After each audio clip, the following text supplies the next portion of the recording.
আজকে আপনাদের সঙ্গে শেয়ার করব ভীষণ মজার একটা পাকোড়ার রেসিপি। তাও কিন্তু এটা সেই পাকোড়া না, এটা হচ্ছে পালং শাকের পাকোড়া। বাচ্চারা বিশেষ করে সবজি বা শাক তো খেতেই চায় না, তাদেরকেও যদি এরকম পাকোড়া বানিয়ে খাওয়ান তবে কিন্তু তারাও পছন্দ করবে। চলুন তবে কথা না বাড়িয়ে দেখিয়ে দিই সিম্পল ওয়েতে কী করে এই মজাদার পালং শাকের পাকোড়া তৈরি করা যায়। তার জন্য প্রথমেই আমি এখানে কিছু পালং শাককে খুব ভালোভাবে প্রথমে ধুয়ে নিয়েছিলাম, তারপর এভাবে কুচি কুচি করে কেটে নিচ্ছিলাম। ভালোভাবে শাকগুলোকে কেটে নিব। আর আমি যে সাইডের যে বড় অংশগুলো আছে বা ডাঁটাগুলো আছে সেগুলো কিন্তু আমি এখানে নিচ্ছি না, শুধু পাতাগুলোই আমি এখানে নিচ্ছি। এভাবে করে আমি টোটাল 10 থেকে 12টা পাতার মতো নিয়েছিলাম, যেগুলোকে আমি ছোটো ছোটো টুকরো করে কেটে নিয়েছিলাম এবং খুব ভালোভাবে ধুয়ে পানি ছড়িয়ে নিতে হবে। এ পর্যায়ে 2টা পেঁয়াজ কুচি আমি এখানে অ্যাড করে দিচ্ছি। পেঁয়াজগুলোকে আমি একটুখানি বড় সাইজ করেই কেটে নিয়েছিলাম। আর এখানে 3টি কাঁচামরিচ কুচি আমি অ্যাড করছি। আপনারা চাইলে ঝালের বাড়াতে যদি চান তবে সেক্ষেত্রে আর একটুখানি ঝাল দিতে পারেন।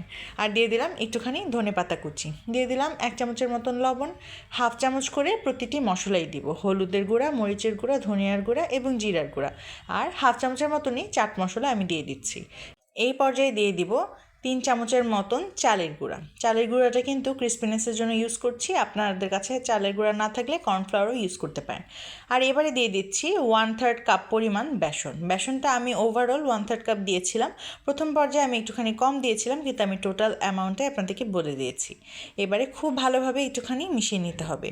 শুকনো উপকরণগুলোকে শাকের সঙ্গে খুব ভালোভাবে একটুখানি মিশিয়ে নেওয়ার পর এই পর্যায়ে কিন্তু আমার মনে হয়েছিল একটুখানি বেসন লাগবে, তাই জন্য আমি দিয়েছিলাম টোটাল 1/3 কাপ আমি ইউজ করেছি। এবারে বেসনটা দেওয়া হয়ে গেলে হাতের মধ্যে জাস্ট 2 চামচের মতন পানি নিয়ে এর মধ্যে দিয়ে দিতে হবে, যেন একটা ভালো বাইন্ডিং চলে আসে। আর খুব ভালোভাবে এগুলোকে মিশিয়ে নিতে হবে। যত ভালোভাবে মিশবে তত সুন্দর কিন্তু পাকোড়াগুলো হবে, না হলে কিন্তু দেখা যাবে যে পাকোড়াগুলো খুলে খুলে যাচ্ছে। আমি টোটাল 2 চামচের মতনই পানি ইউজ করেছি। আপনারাও এভাবে আন্দাজ করে যখন দেখবেন এরকম হয়েছে সেরকমভাবেই একটুখানি পানি দেবেন। 2 চামচের বদলে 3 চামচে দিতে পারেন, তবে আন্দাজ করে দিতে হবে, কিন্তু বেশি দিলে আবার ভালো লাগবে না। যখন দেখবেন এভাবে হাতের সাহায্যে শেপ দেওয়া যাচ্ছে ঠিক তখনই বুঝতে হবে আপনার একদম রেডি হয়ে গিয়েছে পাকোড়াগুলো তৈরি হওয়ার জন্য। একটা পাকোড়া বানিয়ে দেখিয়ে দিলাম। এবারে চুলায় একটা প্যান বসিয়ে সেটার মধ্যে কিছুটা তেল গরম করে নিয়ে একে একে করে আমি পাকোড়াগুলোকে দিয়ে দিচ্ছি। হাতের মধ্যে চেপে চেপে ছোট ছোট করে দিয়ে দিচ্ছি। দেখেই হয়তো বুঝতে পারছেন পাকোড়ার ডোটা বা ব্যাটারটা কতটা ভালো হয়েছে, দেখেই হয়তো বুঝতে পারছেন একদম ভেঙেও যাচ্ছে না, আর দেখতেও কিন্তু বেশ সুন্দর লাগছিল। পালং শাকের পাকোড়া কি কেউ কখনো খেয়েছেন? যদি খেয়ে থাকেন সেটা কমেন্ট করে জানিয়ে যেতে একদমই ভুলবেন না। আজকের মজাদার রেসিপিটি কিন্তু আপনারা একবার হলেও অবশ্যই ট্রাই করবেন, আর ট্রাই করলে সেটা আমার সঙ্গে শেয়ার করে যাবেন। নিজেদের বানানো ছবিগুলো আমার সঙ্গে শেয়ার করতে পারেন, আপনাদের কমেন্ট পড়তে আমার ভীষণ ভালো লাগে। এভাবে এক পাশ হয়ে গেলে উল্টে দিয়েছিলাম, আবার অপর পাশকে উল্টে পাল্টে কিছুক্ষণ সময় ধরে ভেজে নিতে হবে।